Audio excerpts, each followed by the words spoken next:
Police ভাইয়েরা serial ধরে আরিফ আজাদের বই পড়ছিল। ইচ্ছে ছিল হুমায়ুন আহমেদের অটোগ্রাফ সংবলিত একটি বই কেনার, কিন্তু দুঃখের বিষয় প্রতি বছরের ন্যায় এবারও হুমায়ুন আহমেদ বইমেলায় আসেন। বিকেল 3:30টার দিকে মেলার উদ্দেশ্যে বের হলাম। শুরুতেই বিখ্যাত ক্যান্ডি থেকে দুই বন্ধু মিলে জিলাপি খেয়ে নিলাম। জিলাপি খেয়ে রিক্সা নিয়ে আমরা মেলার উদ্দেশ্যে বেরিয়ে গেলাম।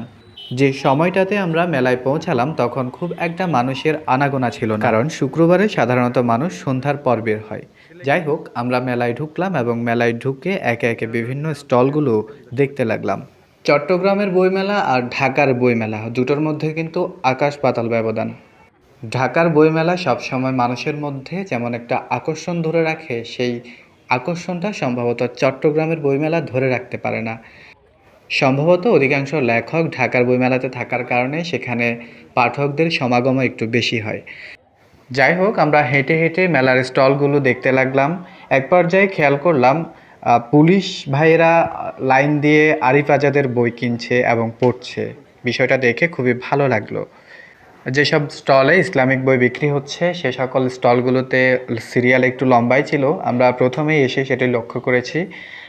মোটামুটি অন্যান্য স্টলগুলোতে তখনও লোকের আনাগোনা ছিল না, কেননা দুপুর সময় মানুষ হয়তো আর একটু পরে বের হবে। আমরা যখন গিয়েছি তখন মেলায় খুব একটা লোকসমাগম ছিল না।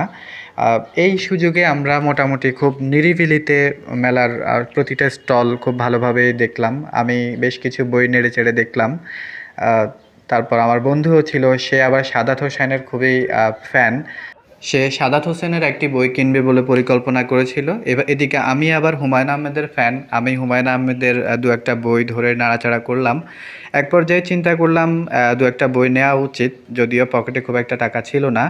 যাই হোক, হেঁটে হেঁটে আরেকটু প্রদক্ষিণ করলাম এদিক সেদিক। এক পর্যায়ে সিদ্ধান্ত নিলাম একটা বই কিনেই ফেলি, কেননা বই মেলাতে এসে যদি দু একটা বই না কিনি তাহলে বিষয়টা খুবই মন্দ দেখায়। আমরা আবারও খেয়াল করলাম যে স্টলগুলোতে ইসলামিক বই বিক্রি হচ্ছে, বিশেষ করে আরিফ আজাদের বই, সেই স্টলগুলোতে একটু লম্বা সিরিয়াল। মাদ্রাসা পড়ুয়া অনেক শিক্ষার্থী, বিশেষ করে নারীরাও এখানে এসেছে। দেখে খুবই ভালো লাগলো যে সবাই মোটামুটি আরিফ আজাদের মতো একজন লেখককে পছন্দ করতে শুরু করেছে। এক পর্যায়ে খেয়াল করলাম অক্ষরবৃত্তের সামনে খুব যানজট লেগে গেছে। প্রচুর মানুষ অক্ষরবৃত্তের কিছু নতুন বই আসছে সেগুলো দেখছে, নেড়েচেড়ে কিনছে। আমিও গেলাম। তারপর এরপর বের হয়ে এদিক সেদিক আরেকটু ঘোরাঘুরি করলাম। আস্তে আস্তে সন্ধ্যা হতে লাগলো এবং মেলায় মানুষের আনাগোনা একটু বাড়তে লাগলো। প্রচুর পরিমাণে মানুষ সন্ধ্যার দিকে আসা শুরু করলো।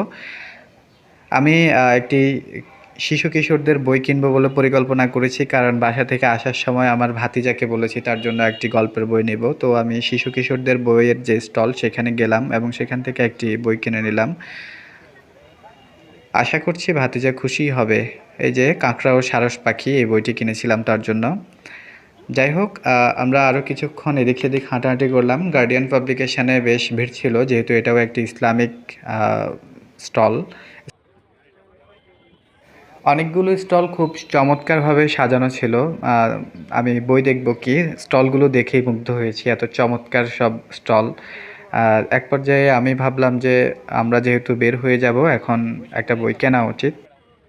খেয়াল করলাম গত বছরের বেস্ট সেলার বুক স্টার জলসার সেই বিখ্যাত কাহিনী, এটা বেস্ট সেলার হয়েছে। এবছরও এই লেখকের একটি বই বের হয়েছে।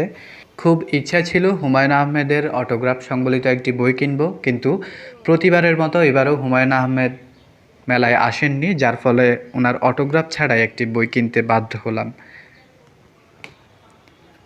সবশেষ মেলার প্রায় প্রতিটি স্টলে পদচারণ সম্পন্ন করে সন্ধ্যা নাগাদ আমরা মেলা থেকে বেরিয়ে যাই।